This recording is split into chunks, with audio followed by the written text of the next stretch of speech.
Nah, bismillahirrahmanirrahim. Assalamualaikum warahmatullahi wabarakatuh. Alhamdulillah, alhamdulillahilladzi anzala al-Qur'an hudan lin-nasi wa hudan lil muttaqin wa bayyinatin minal huda wal furqan.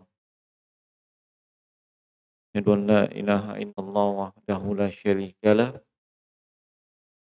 wa asyhadu anna Muhammadan abduhu wa rasuluhu wa la nabiyya ba'dah.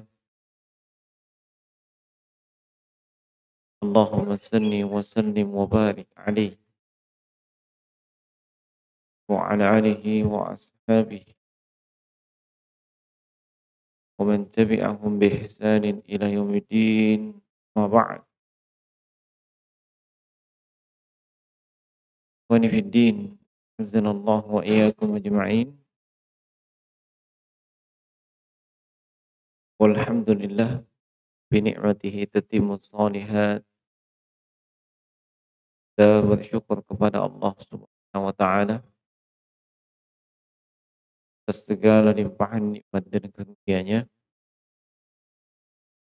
yang begitu banyak dan continue terus-menerus dilimpahkan kepada kita hingga atau sampai dengan saat ini. Dan di antara lambang kesyukuran seorang hamba adalah ia memanfaatkan, mempergunakan setiap nikmat dari Allah di jalan yang Allah Subhanahu wa taala cintai dan ridhai. Yang dengan hal tersebut akan membuatnya lebih dekat kepada Allah Subhanahu wa taala, menyelamatkannya dari kelalaian sekaligus dan bernilai pahala atau ibadah di sisi Allah Subhanahu wa taala. Dan di antara nikmat tersebut adalah nikmat waktu yang Allah berikan. Waktu yang begitu singkat, tidak terasa kita sudah melalui sejumlah hari, pekan, bulan, bahkan tahun. Dan tiap detik dari waktu tersebut tentu akan kita pertanggungjawabkan di hadapan Allah. Kita mempergunakannya, kita mengisinya dengan apa dan bagaimana. Dan ketika waktu-waktu tersebut kita pergunakan untuk beribadah, seperti saat ini menuntut ilmu, setelah sebelumnya kita menyelesaikan satu ibadah yang wajib, yakni sholatul maghrib, itu kita berharap kepada Allah ini semua diberikan ganjaran yang terbaik. Dan kita melanjutkan pelajaran malam Jumat ini, itu pelajaran tafsir Al-Quran. Masih di surah yang kedua, suratul Baqarah, yang berisi 286 ayat, bahkan Madaniyah, itu diturunkan pasca hijrahnya Rasulullah Sallallahu Alaihi Wasallam ke Madinah, dari Makkah ke Madinah. Dan kita sudah sampai di ayat yang 104. Setelah sebelumnya kita menyelesaikan ayat yang ke-103. Di ayat yang ke-104, Allah Tabaraka wa Ta'ala berfirman, Ya ayyuhalladzina amanu, wahai segenap hamba-hamba Allah yang beriman. Wahai orang-orang yang beriman. Nah, dan tasdirul hukmi bin nida'i dalilun alal ihtimami bihi.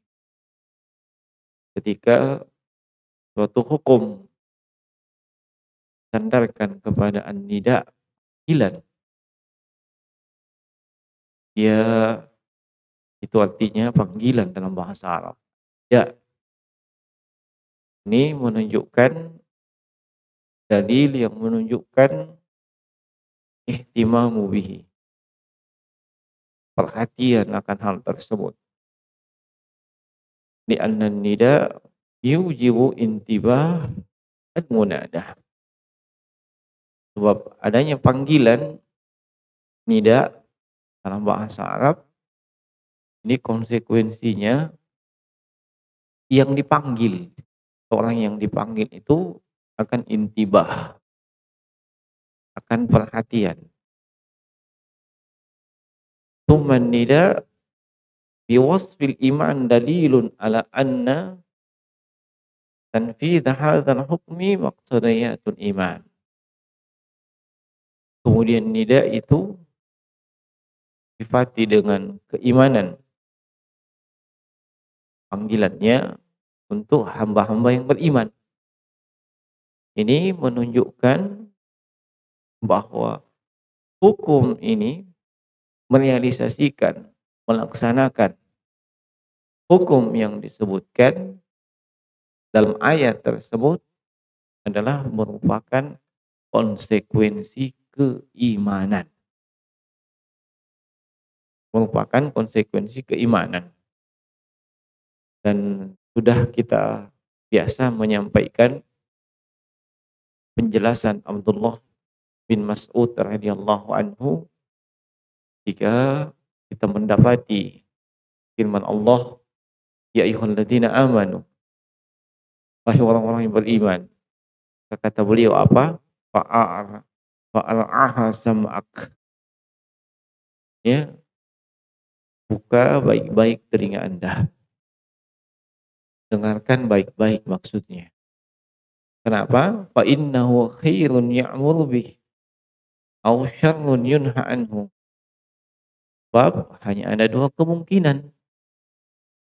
Kalau itu bukan kebaikan yang diperintah untuk melakukannya, maka itu pasti keburukan yang diperintah untuk meninggalkan atau menjauhinya.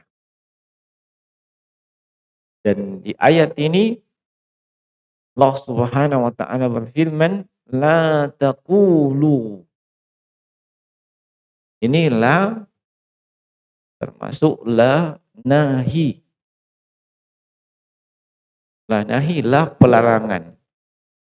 Sebab setelahnya itu ada fi'il mudhari. Taqulu itu fi'il mudhari. Naam. Takdirnya untuk antum. Jangan antum mengatakan. Ya.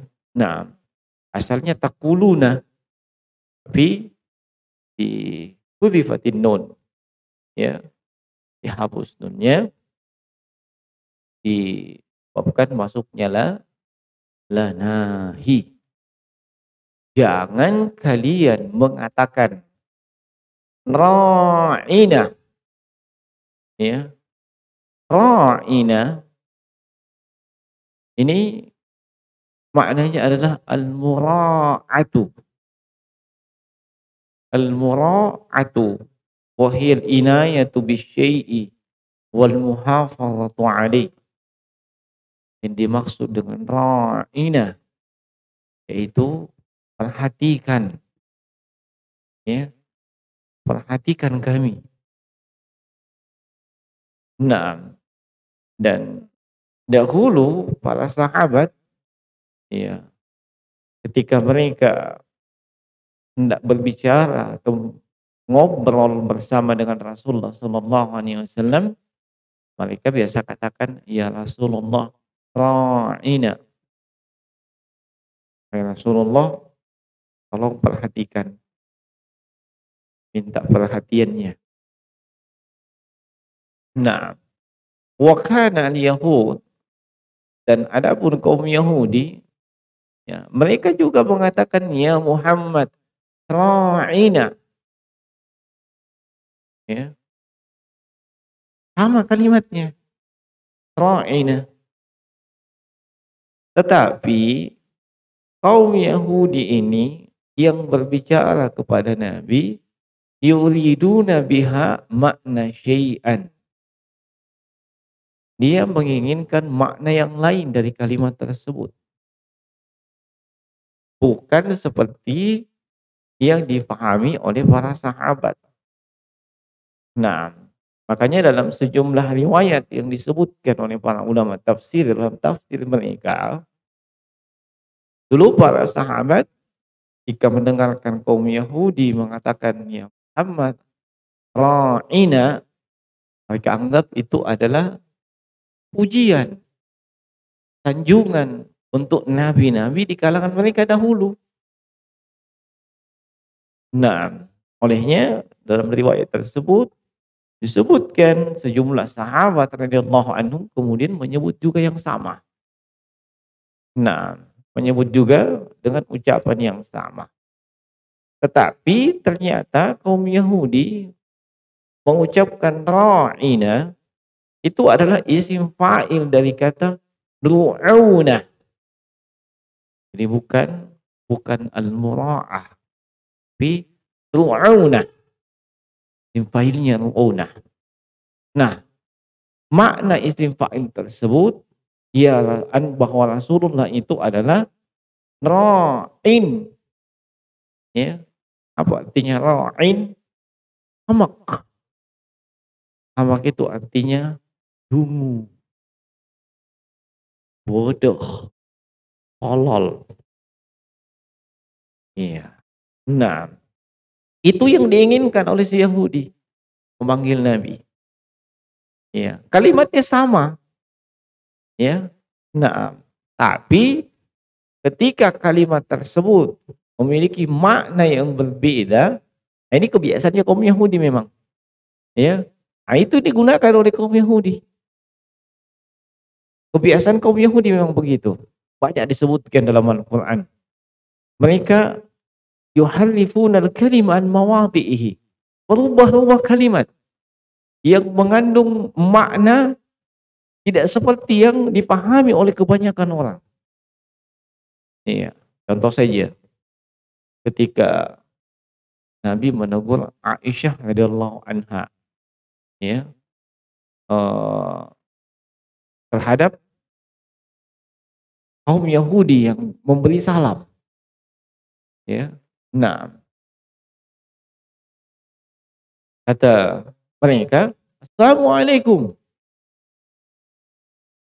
Apa artinya? Ya, assam, bukan assalamu. Tapi kedengarannya bagaimana? Biasa kan? Nah, apalagi kalau dia tambah-tambahi dengan kalimat yang manis, "Ya akhi, assalamualaikum." Eh, ya waalaikumsalam. Padahal assam maut, yakni kebinasaan atas kamu, bukan assalamu keselamatan atas kamu. Nah, makanya ya dibalas juga sama Aisyah radhiyallahu anha. Ya, bagimu juga kebinasaan. Itu ditegur oleh Nabi. Ternyata diketahui belakangan bukan assalamu yang dikatakan, assamu. Ya. Nah, la tabda'ul yahuda wan nasara bisalam. Jangan kalian memulai salam terhadap kaum Yahudi dengan Nasrani. Ya. Wa idza sallama alaikum, kalau mereka memberi salam kepada kalian, faqul wa alaikum. Dan bagimu juga. Nah itu sebabnya. Mereka katakan apa? Assamu, kebinasaan atas, ya. Nah, dalam syarah hadis tersebut, Syekh Muhammad bin Shalih Al-Utsaimin rahimahullahu taala, saya beliau sebutkan kalau memang jelas, wadih, mereka mengatakan assalamu alaikum, bukan assamu. Maka kembali kepada keumuman ayat, ya. Idza huyyitum bitahiyatin fahayyu bi ahsani minha au misliha. Apabila kalian diberikan penghormatan, salam, iya, maka hendaknya kalian balas dengan salam yang ya lebih baik atau semisal. Hanya dalam Islam, ya, termasuk tuntunannya ketika Anda diberi salam assalamualaikum, minimal Anda jawab waalaikumsalam, minimal. Itu semisal. Kalau mau lebih, assalamualaikum, dijawab waalaikumsalam warahmatullah. Dia 10, Anda 20. Ya. Nah, itu lebih baik dari dia. Sebab Anda jawab warahmatullah, dia tidak. Kalau dia katakan assalamualaikum warahmatullah, Anda kata waalaikumsalam warahmatullahi wabarakatuh. Itu artinya dia menjawab dengan lebih baik. Nah, minimal assalamualaikum, waalaikumsalam, minimal. Ya. Nah, minimal seperti itu. Kalau memang jelas kedengaran assalamualaikumnya. Iya. Nah, disuruh balas sebagaimana dalam ayat. Tapi kalau seperti konteks yang terjadi didengarkan oleh Aisyah radhiyallahu anha, ya waalaikum. Ya, dan kembali tidak boleh kita memulai salam kepada mereka. Nah, itu kaum Yahudi begitu. Assalamualaikum. Kedengarannya bagus, padahal asam itu kebinasaan. Kebiasaan mereka. Ini ra'ina. Iya. Harusnya bermakna mura'ah. Perhatian. Perhatikan. Tolong perhatiannya sejenak. Kayak begitu bahasanya.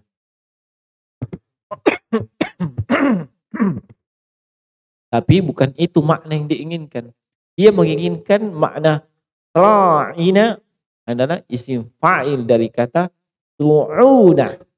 Itu bermakna jelek, bermakna buruk. Nah, Allah Subhanahu wa taala melarang kaum mukminin mengatakan itu. Ya. Walaupun punya makna kemungkinan makna yang baik. Manakala itu memiliki kandungan makna yang tidak bagus, termasuk di dalamnya adalah tasyabbuh bil kufar, maka Allah Subhanahu wa taala melarang kaum mukminin melakukannya. La taqulu ra'ina. Jangan kamu katakan kepada Nabi sallallahu alaihi wasallam ketika kalian berbicara, bertemu, ra'ina. Wa qulu. Kemudian Allah berikan solusi. Apa solusinya? Unzurna. Ya. Nah, wa qulu unzurna. Apa makna unzurna? Unzurna bimakna al-intizar. Bukan nazar. Ya. Naam. Apa makna intizar? Waiting for. Menunggu. Ya. Nah, tapi bukan bermakna nazar. Ini sebagaimana dijelaskan oleh Syekh Muhammad di sini, yakni idza alattum minar rasuli ayyantazirukum fala taqulu ra'ina walakin qulu unzurna fi'lun talabun wan nadhar huna bima'na intizar. Ya. Nazar di sini maknanya adalah menunggu. Nah, sebagaimana beliau sebutkan firman Allah yang lain dalam surah Al-Baqarah ayat 210. Nah, dan wa qulu unzurna wasma'u. Apa makna wasma'u? Dan dengarlah. Ya. Dan di sini kalimat ini kata beliau fi'lu amrin minas sama' bima'nal istijabah. Yakni bukan hanya sekedar dengar, tapi dengar dan kabulkan atau penuhi. apa yang Anda dengarkan. Isma'u sima' istijabah wa qabulin. Sebagaimana yang Allah sebutkan dalam surah Al-Anfal ayat 21. Wala takunu kalladzina qalu sami'na wa hum la yasma'un. Jangan kalian seperti orang yang mengatakan sami'na, sudah mendengar, tapi la yasma'un. Ya, mereka tidak mendengar dengan pendengaran yang istijabah. Didengar, ya, masuk telinga kanan, tapi untuk dia laksanakan, untuk diamalkan enggak. Ya. Nah, walil kafirina adzabun alim. Iya, ini ancaman untuk orang kafir dalam ayat secara umum. Tetapi yang dimaksudkan di sini adalah kepada kaum Yahudi yang mereka ini tidak beradab kepada Nabi sallallahu alaihi wasallam ketika mereka berbicara kepada Nabi sallallahu alaihi wasallam. Nah, pelajaran penting dari ayat ini. Annahu yanbaghi isti'malul adab fi alfaz, yakni ayyutajannaba alfazu allati tuwahhamu subban wa syataman. Yaitu seharusnya seorang muslim itu menggunakan atau memakai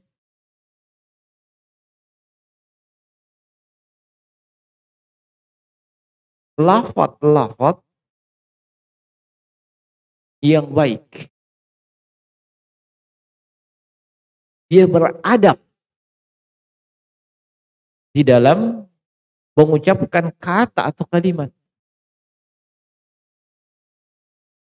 yaitu lafaz-lafaz yang bisa mengandung atau bermakna celaan atau hinaan, ejekan, cacian, bisa bermakna seperti itu, maka kita jannab, jauhi. Nah, jauhi hal tersebut. Kalimat-kalimat yang mengandung kemungkinan besar atau ada kemungkinan dalamnya ejekan, celaan. Itu dihindari oleh setiap mukmin, setiap hamba Allah. Sebagaimana Allah Subhanahu wa taala telah melarang, la taqulu ra'ina. Kemudian Allah berikan solusinya, wa qulu unzurna.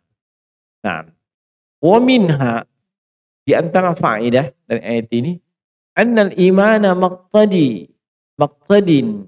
li kullil akhlaqil fadilah, li anna mura'ata al-adabi bil lafzi minal akhlaqil fadilati. Yang namanya keimanan itu, ya, konsekuensinya mengharuskan seseorang memiliki akhlak yang utama. Ya, memiliki akhlak yang utama. Sebab memperhatikan adab di dalam kalimat ini termasuk akhlak yang utama. Ya, menjaga kalimat supaya tidak sembarangan kalimat yang dia ucapkan. Nah, ini termasuk adab yang utama. Dan di ayat yang dipanggil siapa? Orang yang beriman. Itu menunjukkan iman maqtadin kulil akhlaqil fadilah. Demikian pula sebaliknya, anna mura'atul akhlaqil fadilah minal iman. Ya, yang ketiga itu balikannya, perhatian terhadap akhlak ini termasuk bagian dari keimanan. Termasuk bagian daripada keimanan. Nah, akhlak yang utama. Kemudian termasuk di antara fawaid dari ayat ini, annahu yanbaghi liman naha an syai'in ayadullan nasa ala badalahul mubah. Fala yanhahum wa yaj'alahum fi hiratin. Nah, ini juga termasuk kaidah penting yang banyak kita temukan dalam ayat maupun hadits-hadits Nabi. Apa itu? Seharusnya bagi siapa saja yang melarang manusia dari sesuatu, ya, melarang manusia dari sesuatu. Seharusnya siapa saja yang melarang manusia dari sesuatu untuk memberikan pengganti atau solusinya. Pengganti atau solusinya. Nah, sehingga dia tidak sekedar melarangnya begitu saja, ya, tanpa ada solusi. Di sini Allah melarang apa? Jauhi kalimat ra'ina. Kemudian berikan solusi apa? Unzurna. Pakai kalimat unzur. Nah, dan ini banyak kita temukan. Termasuk kita ini yang dengan keterbatasan ilmu yang kita miliki, kadang kita mengajak manusia kepada Allah, berdakwah kepada Allah. Ya. Nah, ya akhi, jangan seperti itu. Itu syirik. Ya, syirik. Bahaya itu. Tapi tidak diberikan solusi. Berikan dia solusi. Ya, lawan syirik apa? Tauhid. Ya. Nah, lawan syirik adalah tauhid. Banyak di tengah masyarakat terjadi yang seperti itu kita lihat. Kita tahu itu adalah kesyirikan. Nah, musim hujan ya. Musim hujan kan? Iya. Tapi ini musim boting juga. Bagi yang mau boting. Dan memang sudah memang minyak hujannya. Nah, disebabkan keterbatasan ilmunya tentang tauhid, ingin pesta pernikahannya lancar, tidak terganggu oleh derasnya hujan, ya, dia cari pawang. Nah, pawang hujan. Tolong dulu, tahan-tahan hujan. Karya ini mau 100 kali 10. Kan itu begitu luasnya tempat pestanya toh. Iya. Sekaligus untuk menunjukkan ke masyarakat tinggi ilmunya. Nah, terus dari itu, antum yang tahu yang seperti itu, jangan saudaraku, jangan pakai pawang. Kenapa? Sebab pawang itu menggunakan jasa, iya, jasa apa? Jasa jin untuk menahan hujan. Dia bekerja sama dengan asyaiton. Dan itu adalah kekufuran, kesyirikan. Kasih tahu. Terus solusinya bagaimana? Kasih solusi dia. Jangan solusi yang makanan lain. Yang kau pakai pawang hujan. Bagaimana boleh? Pawang ular. Itu salah solusinya. Bagaimana solusinya? Solusinya begini. Daripada uangmu itu kau habiskan sewa pawang hujan, yang mungkin biayanya tidak sedikit, ya, mending uangmu itu kau pakai sewa sewa gedung, ya, naam, sewa gedung. Di gedung hujan enggak? Ya hujan juga, cuman kan ada namanya gedung, ya. Atau kau pakai sewa tenda yang luas, ya, setengah kecamatan kau tendain lumayan. Naam. Sambil disampaikan, itu kesyirikan, itu kekufuran, ya. Kau ingin melakukan ibadah umum, menikah, tapi kau melakukan dosa yang besar, bahkan dosa terbesar. Ya, sampaikan seperti itu. Nah, banyak di tengah masyarakat, ya. Termasuk kalau ada yang undang-undang ya, diundang tuh apa? Biasanya antum diundang untuk apa? Hah? Diundang kepada Karena antum kan penampilannya sudah, weh bagus, ya. Pasti sudah diperhitungkan di lingkungannya. Ustaz, kan dulu ini ada cara di rumah ini. Kita pimpin nanti doa berjamaah, ya. Kita butuh doa tak. Nah, dulu ketika antum masih cemen-cemen penampilannya enggak ada panggil kok. Ya, begitu kelihatan ya, apalagi sudah mulai tumbuh jenggotnya, ya, sering menyampaikan nasihat. Ada acara di rumah ini, tolong doa berjamaah. Kira-kira antum kasih solusi apa? Apakah itu benar atau tidak? Kalau berdoa enggak ada masalah. Cuma kalau harus berjamaah, nah ini jadi masalah. Ya. Naam. Sebab kenapa? Tak ada kok momennya Nabi ngumpul-ngumpul para sahabat kemudian ayo kita doa berjamaah. Enggak ada momen seperti itu. Padahal mereka paling paham masalah Islam. Masalah doa mereka paling paham. Ya. Nah, maka berikan solusi. Ya, kita masing-masing berdoa sesuai dengan kebutuhan. Ya, kebutuhan kita. Iya, dan ini jawaban umum ya. Kita masing-masing berdoa kebutuhan kita. Kebutuhan saya beda dengan kebutuhan Anda. Saya mungkin butuh tambah lagi misalnya. Kalau Anda butuhnya baru mau. Ya. Nah, enggak usah terlalu dalam pembahasannya. Contoh saja itu. Ya. Nah, misalnya mau tambah lagi keturunan. Ya. Nah, antum kalau mau dapat keturunan. Begitu maksudnya, jangan salah paham. Ya. Kan pasti doanya beda. Kebutuhan kita beda, hajat kita berbeda. Ayo kita berdoa sesuai dengan hajat Mas. Intinya, antum melarang dari sesuatu. Antum tahu, itu maksiat, itu kemungkaran. Usamanya di tengah keluarga. Di solusi. Berikan solusi. Nah, usahakan itu yang terbaik. Kemudian, wa minha wujubul inqiyadi li amrillahi wa rasulihi. Kewajiban untuk tunduk dengan perintah Allah dan Rasulnya. Allah berfirman, wa qulu zurna wasma'u. Dengar. Maksudnya dengar, taati. Ya, itu mengandung faedah kewajiban tunduk kepada perintah Allah dan Rasulnya.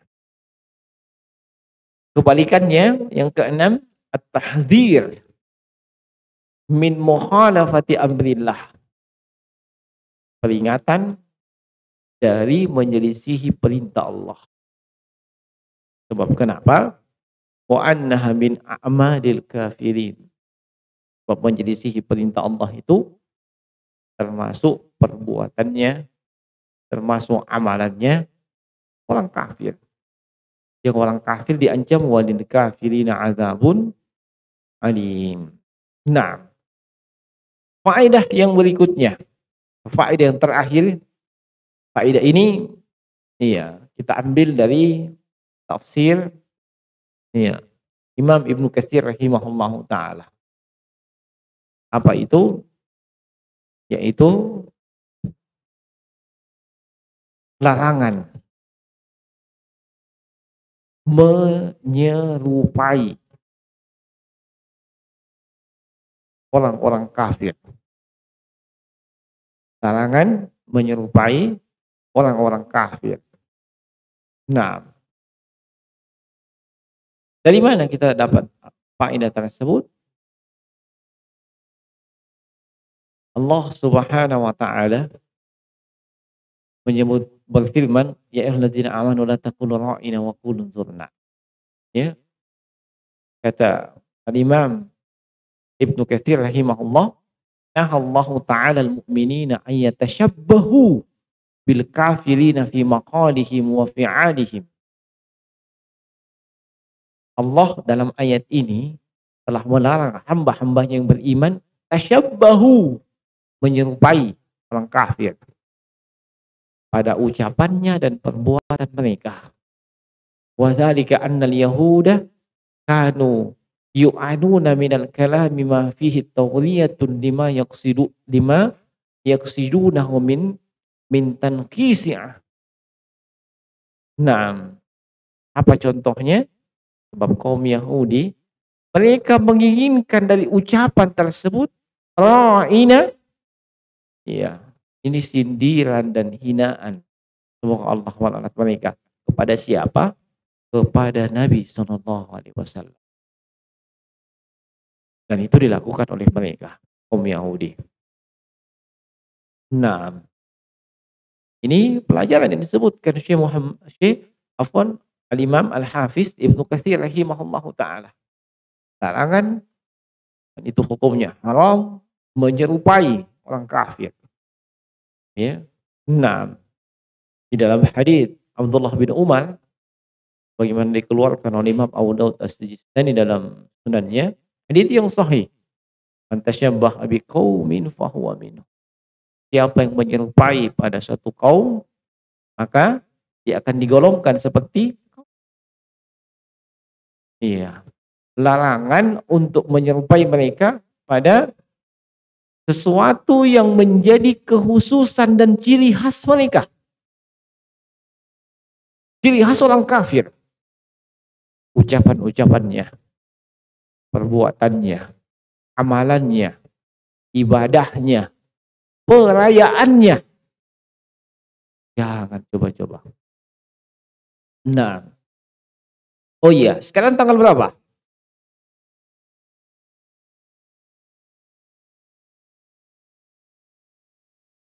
Tanggal 11 Februari.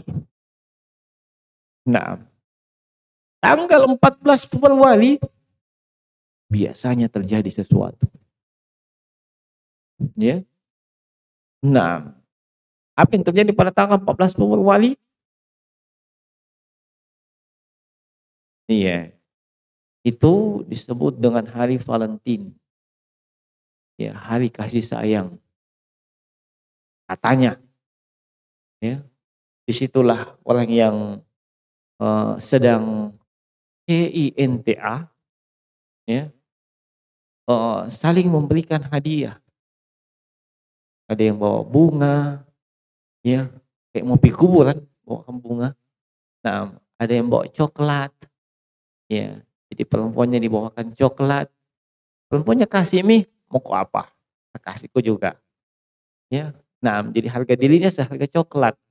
Coklat apa ya? Silver Queen 2.500. Nah, itu. Ya, dengan pernak-pernik warna pink. Pink ya?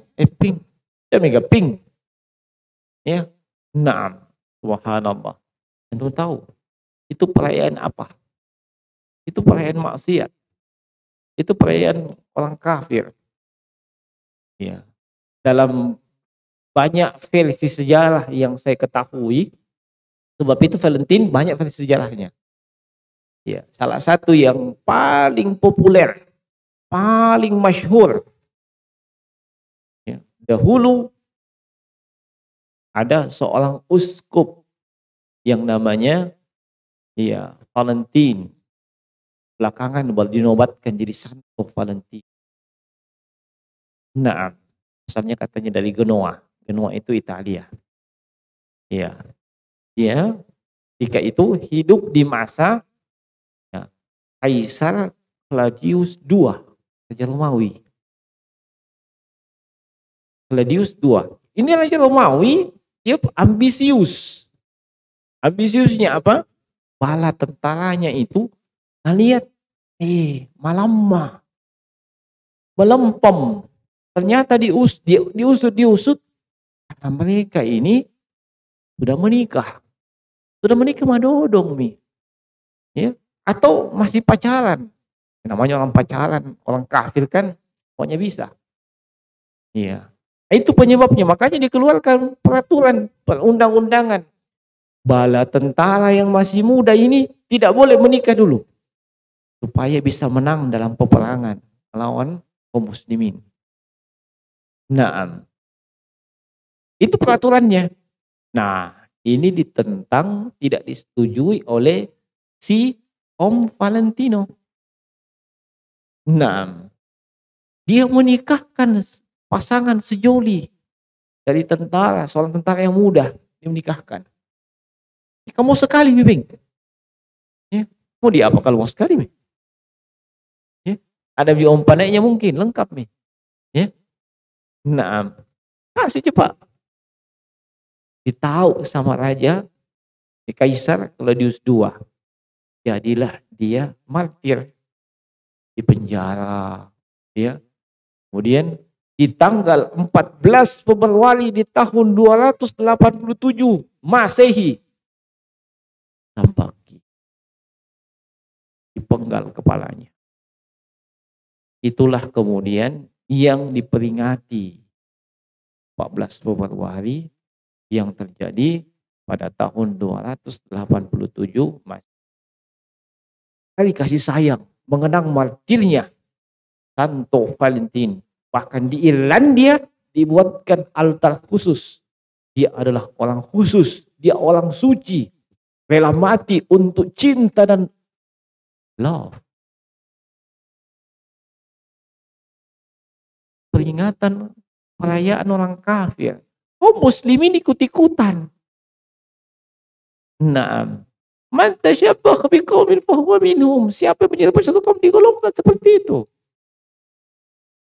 Anda itu muslim, muslimah, punya identitas keislaman.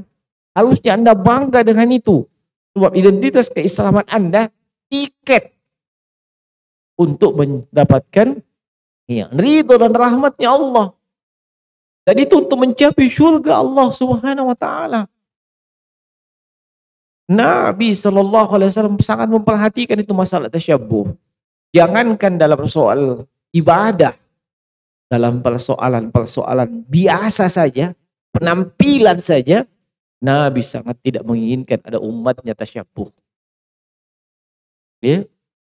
Kalau ibadah saja, ya, yang istilahnya bukan ibadahnya, tapi sebab untuk melakukan ibadah itu ada kemiripan dengan kafir non muslim. Nabi katakan selisihi mereka. Contohnya apa? Puasa. Ya. Om Yahudi puasa, kita puasa. Iya. Nabi perintahkan apa? Tasaharu.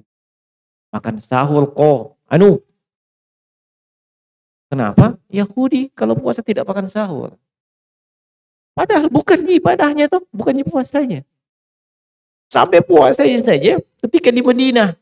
Lihat kaum Yahudi puasa tanggal 10 hari Asyura.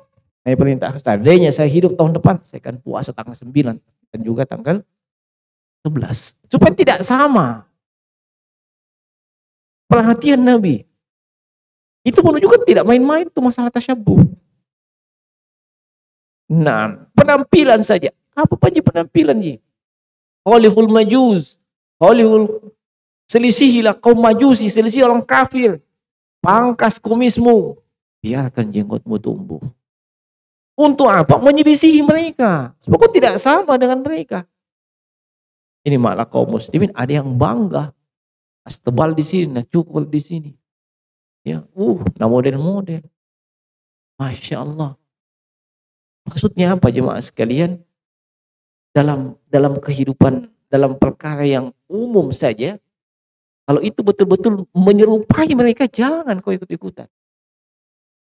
Nah, termasuk pacaran. Pacaran itu dari mana?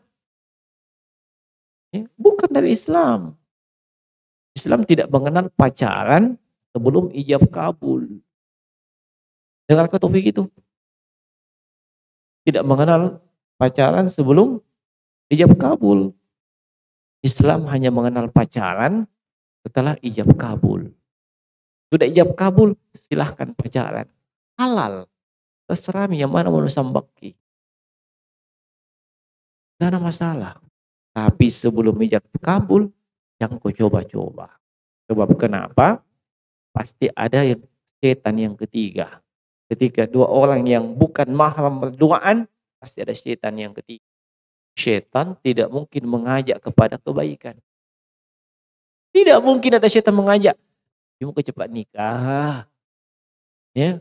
Anda mesti padahal Anda mesti paham dari lihat kau, ingat itu. Nah, jadi larangan menyerupai kaum kafir. Dan memang hadits ini sering dibawakan untuk hal tersebut. Walaupun haditsnya umum, ya.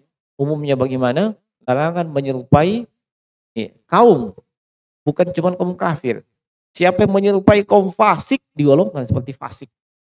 Siapa yang menyerupai kaum munafik digolongkan seperti kaum munafik.